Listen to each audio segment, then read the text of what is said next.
অভিনব জগন্নাথ মন্দির তৈরি করে নজির গড়লেন দুর্গাপুর অন্ডালের শিল্পী ছোটন ঘোষ। 3 ফুট উচ্চতার 4 ফুট চওড়ার কাজু কিশমিশ বিস্কুট দিয়ে মাত্র 10 দিনে গড়ে তুলেছেন অসাধারণ এক শিল্পকর্ম, যা অত্যন্ত অভিনব। এখন এটা বানিয়েছি দীঘার জগন্নাথ মন্দির। তা আমরা পশ্চিমবঙ্গের বাসীর কাছে এটা মানে সত্যিই খুবই গর্বের বিষয়। তার খুশিতে আমরা, তার আদলে এই মন্দির আমরা বানিয়েছি। এই পুরো মন্দির হয়েছে কুরকুরে স্ন্যাক, মানে নানান ধরনের কাজু, কিশমিশ, এইসব নানান ধরনের স্ন্যাক্স দিয়ে।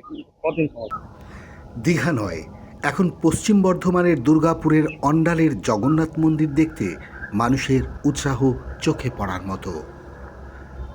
তাই প্রতিদিন উৎসাহিত মানুষ আসছে এই অভিনব মণ্ডপটি দেখতে।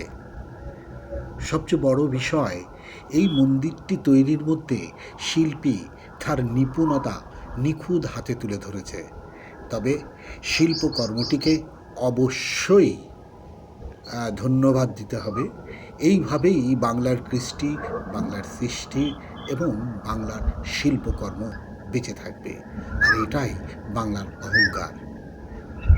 আসানসোল থেকে বিশেষ রিপোর্ট, আজ খবর।